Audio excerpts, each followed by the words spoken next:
Hola, benvinguts al canal Calidoscòpic. Avui analitzarem les eleccions del 23 de juliol a nivell estatal, però amb un punt de vista independentista, i analitzarem els seus resultats i els possibles pactes postelectorals.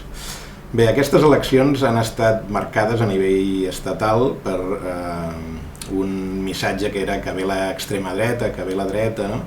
Que és el que han fet servir doncs, el Partit Socialista i Sumar, sobretot, i que Catalunya, per això, ha tingut una dinàmica adulterada, perquè hi ha hagut una dinàmica interna del moviment independentista que era aliena a l'elecció a president i que ha tingut força incidència. I és que molts independentistes han cregut que calia escarmentar els partits independentistes que no van en la línia que vol el moviment, i calia deixar-los clar que no sempre els estarem votant perquè no tenim cap altra alternativa.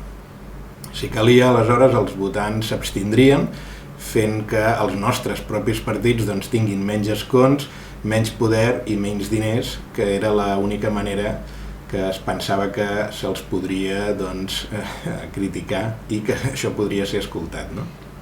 I per això a Catalunya els vots del PSC i de Sumar s'han traduït en més escons i han augmentat el seu bon resultat que ja haguessin tret a Catalunya, i a més han ajudat el PSOE a nivell estatal a que no tingui un mal resultat, sinó que inclús ha pujat una mica respecte a les anteriors eleccions, no?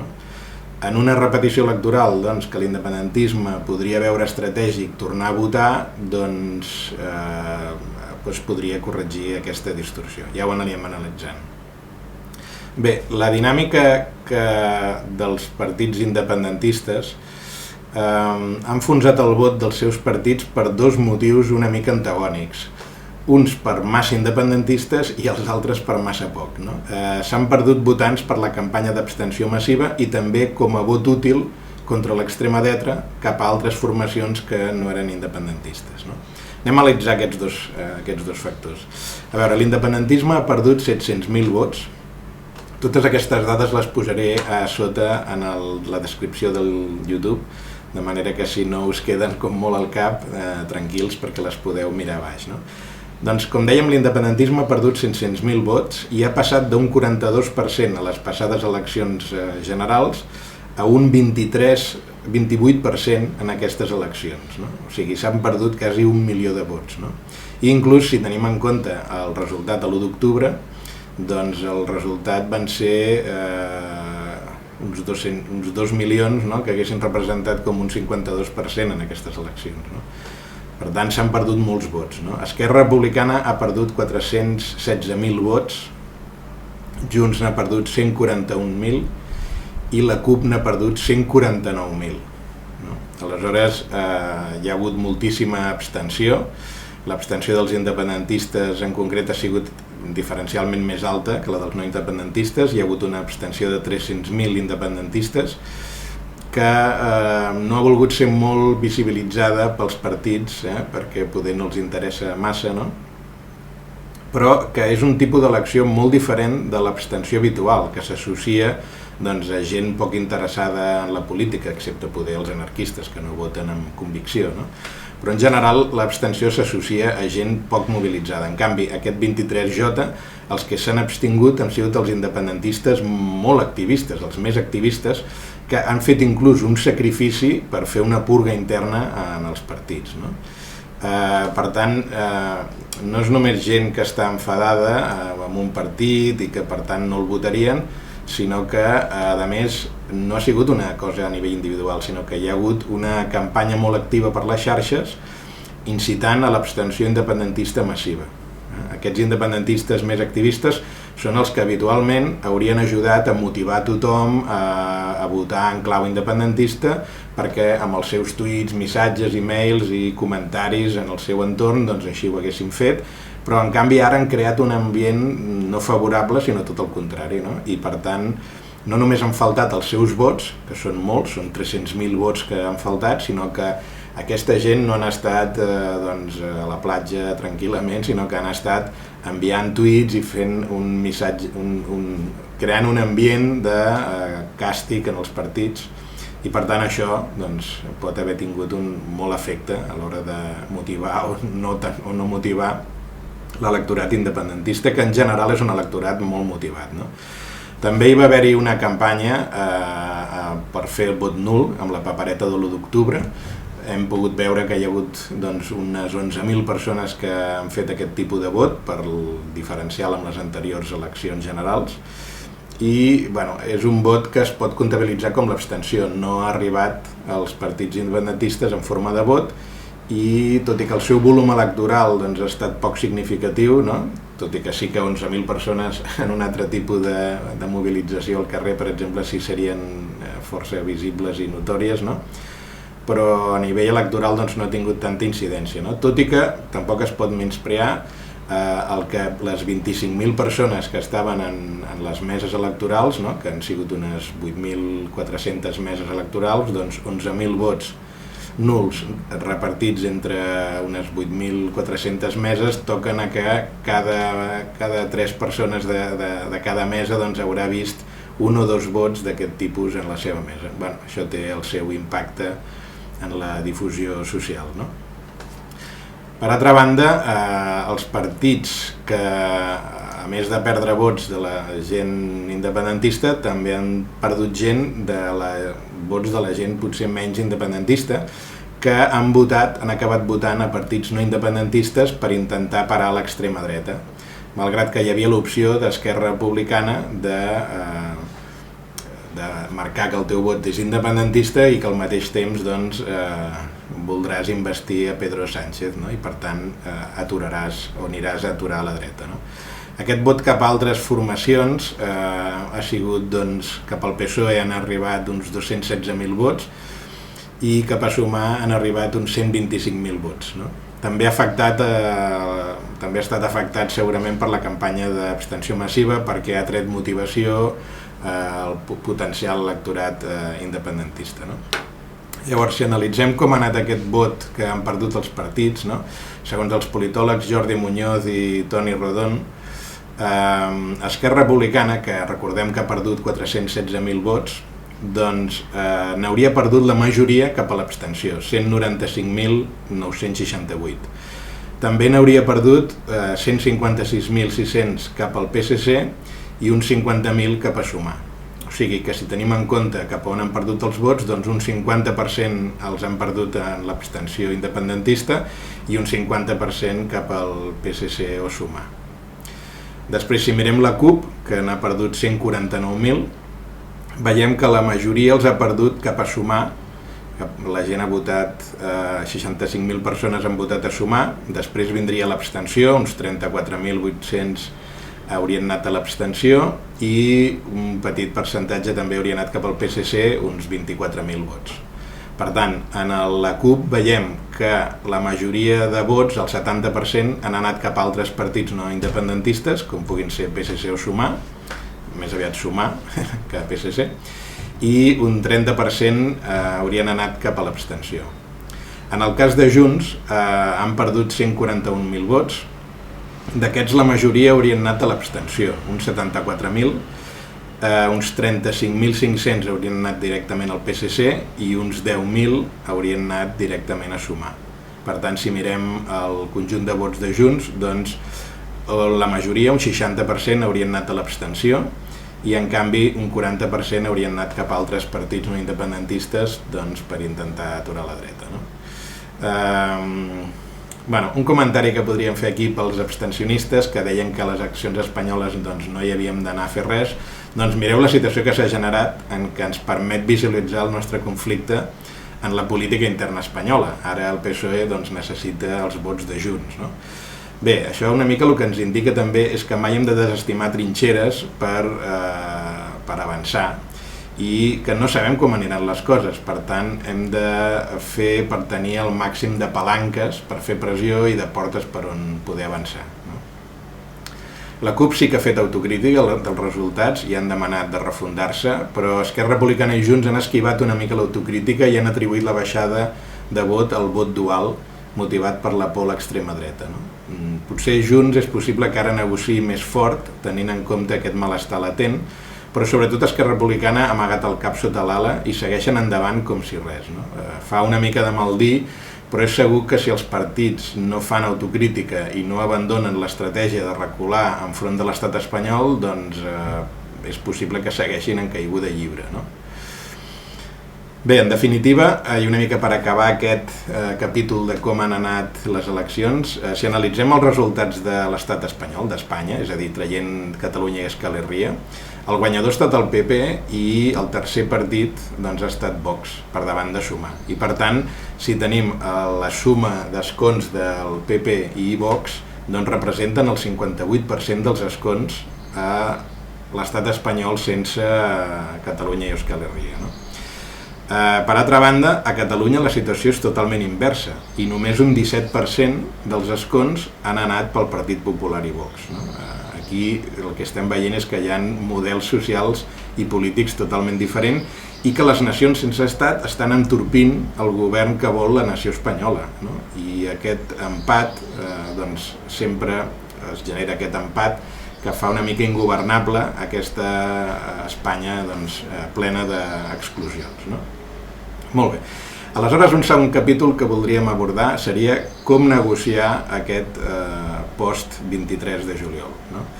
Bé, diu Sánchez que Junts ha de triar si vol un govern de l'extrema dreta o un govern progressista, seguint amb la disjuntiva de tiar la por, però sabem que hi ha alternatives, no? Podria haver-hi una gran coalició PP-PSOE, o podria haver-hi un govern del PP amb abstenció del PSOE, no? Aquesta és la possibilitat que està intentant una mica el PP, que ha aconseguit que Vox els pugui votar sense entrar al govern i així intentar atraure altres suports que temien una mica que Vox estés al govern, no? Per tant, no caiguem en les trampes del PSOE, no? De fet, el PSOE ha actuat contra els catalans amb la mateixa motivació que la dreta franquista. La llei i la Constitució com un concepte de pany i forrellat que no pugui permetre cap moviment i amb la voluntat de destruir els nostres trets nacionals propis i sotmetre'ns, no? Això ho hem pogut anar comprovant amb les represàlies, amb l'espionatge il·legal en Pegasus, amb la infiltració d'espies en els moviments socials pacífics, amb els muntatges policials per acusar el moviment de violent, amb la inclusió de l'independentisme català en llistes terroristes de l'Europol, fent operacions d'estat per impedir que els independentistes arribin al poder institucional, atacs a la llengua, burles a Puigdemont, no reconeixement que és un exiliat polític i amenaces que serà detingut, no? Declaracions també de que Catalunya està millor simplement perquè no hi ha tantes manifestacions al carrer, però sense haver abordat el seu dret a decidir, no? I amb tot això, el que ha estat fent el PSOE doncs, ha sigut abonar el terreny perquè acabin triomfant els postulats de l'extrema dreta franquista del PP i Vox, no?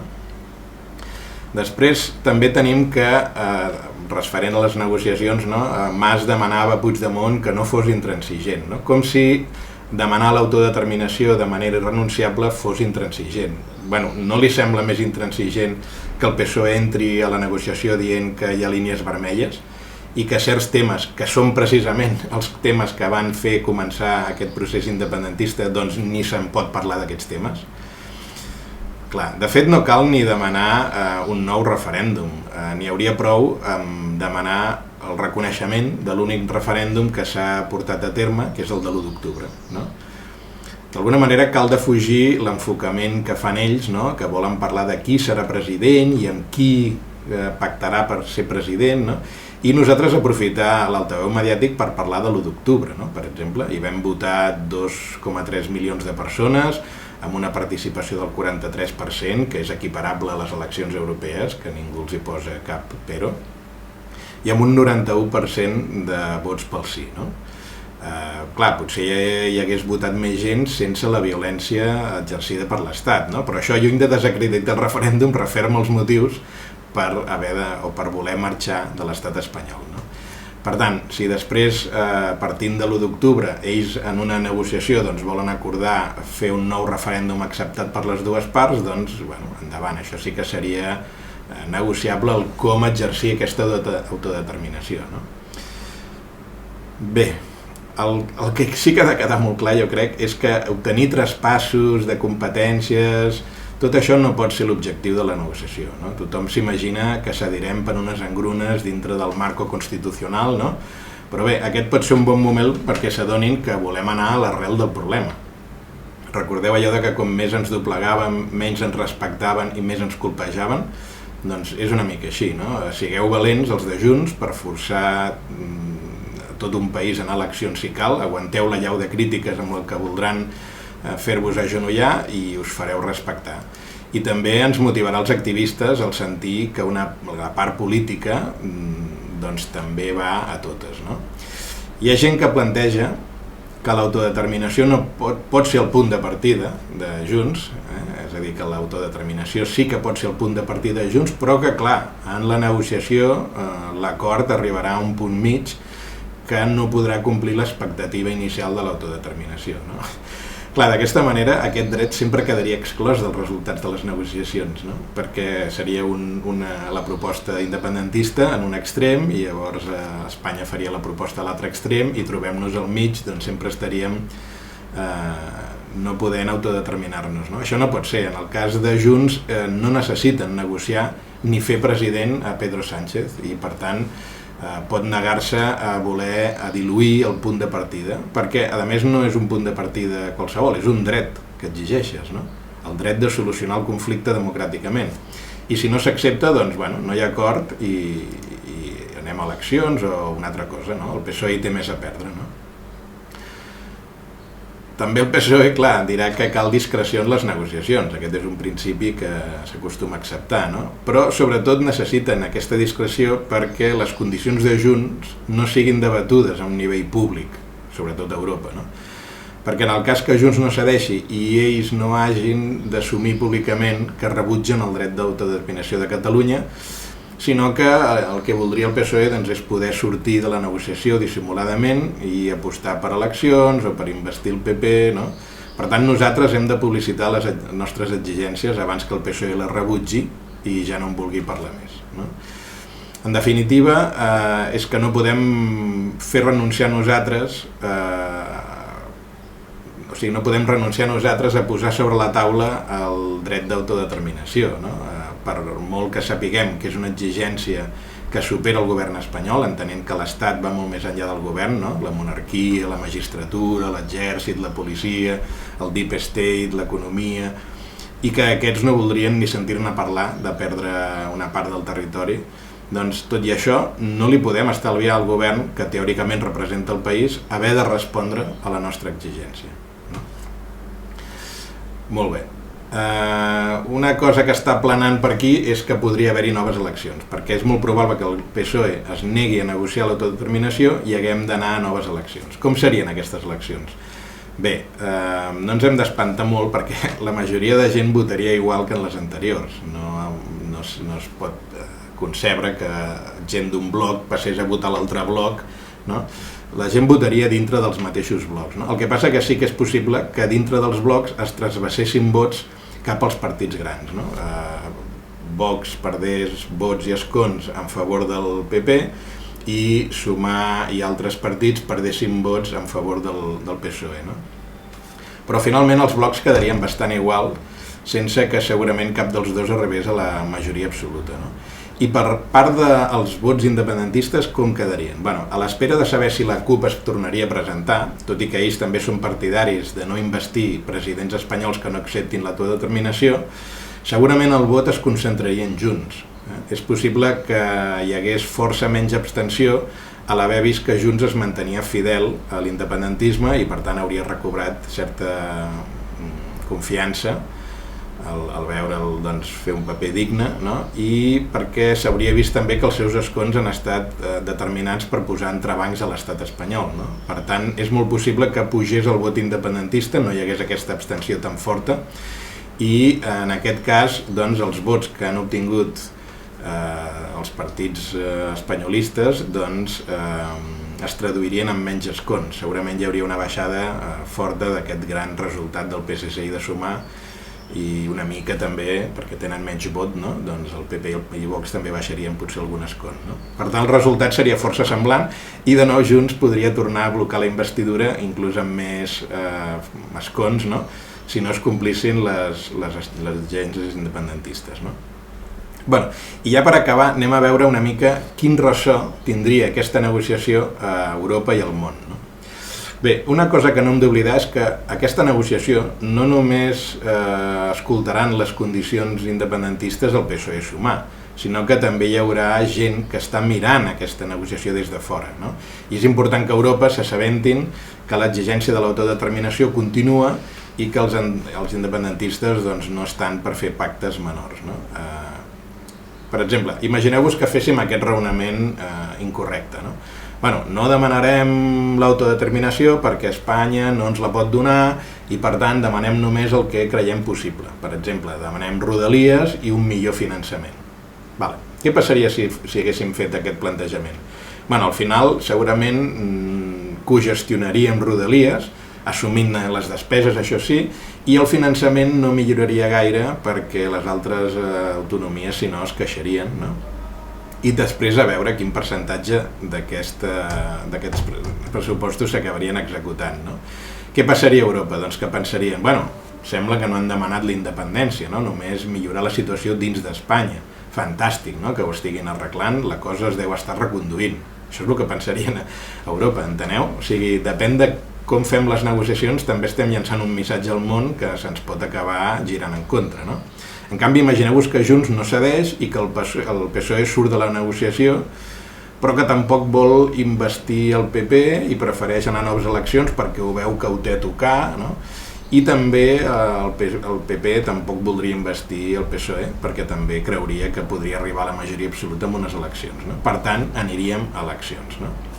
Què passaria llavors? Doncs que fins al desembre tindríem un govern interí i aquesta provisionalitat doncs, no seria gaire desitjable, no? Ni per l'Estat ni per la Unió Europea, no? I si després de les eleccions Junts seguissin fent falta, però no acceptessin les seves condicions, el país tornaria a quedar bloquejat, no? Més inestabilitat, més temps, més visibilitat del conflicte Espanya-Catalunya. Quedaria clar llavors que no hi ha un desinflament independentista, que el projecte segueix endavant, però que hauria provocat algunes conclusions precipitades a l'interpretar malament una abstenció que no era de desànim, sinó d'un toc d'atenció als partits independentistes, no? Bueno, tot això seria un altre missatge de cada Europa, no? I per sortir d'aquest bucle de bloqueig, doncs què podria passar? Que al final podríem pactar el PP i PSOE quan el PSOE veiés que no pot guanyar, no? El PSOE s'abstindria per facilitar la investidura de Feijóo, amb la condició que Vox no entrés al govern, perquè això quedaria malament de cara a Europa, i Feijóo accediria al càrrec afeblit, amb poca il·lusió, perquè no hauria estat un triomf nítid a la primera, sinó un degoteig llarg i tediós, no? I Sánchez, per tant, quedaria fora de combat, Vox disminuït pel vot útil cap al Partit Popular i, a més, fora del govern, i un govern en minoria amb moltes dificultats per aprovar res, no? Per tant, ja veiem quines són les possibilitats que hi ha sobre la taula, no? Bé, concloent una mica, sabem que la independència de Catalunya passa perquè el moviment al carrer culmini una situació llarga de conflicte, no?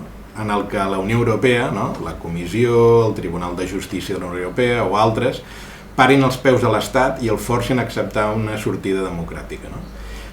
I per anar a aquest conflicte hi ha moltes maneres, no? Per exemple, un seria un Urquinaona des de ja, o sigui, no en un tram final d'un conflicte o com a reacció a algun esdeveniment injust puntual, sinó ara, ja, en marxa, com a motor per generar repressió i que evolucioni el conflicte, no?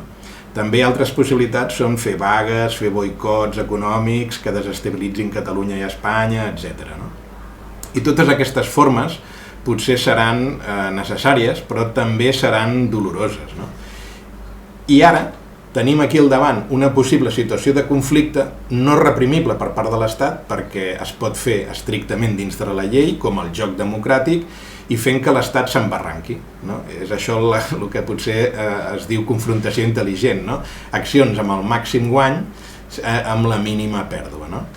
Per tant, deixar escapar aquesta oportunitat i per por a un govern del PP-Vox que té poques possibilitats, donar el govern a Sánchez, que hem tingut fins ara, doncs perquè continuï amb la mateixa agenda de destrucció silenciosa de l'independentisme, amb un gran poder a les batllies, a les diputacions i potser també als governs autonòmics i centrals, doncs és un escenari massa contrari a l'independentisme, no? Amb un Sánchez victoriós en una negociació a canvi de res, que rebria un blanquejament com a govern progressista, no? I que sumat a les seves formes tramposes però subtils disfressades de modernes, doncs ens costaria més tensar la corda, no? No es tracta de com pitjor millor, sinó que per actuar decidits i amb força doncs necessitem que Espanya no pugui amagar la seva veritable cara. Per tant, fins aquí l'anàlisi i si us ha semblat interessant el podeu compartir i ens veiem a la propera. Adeu!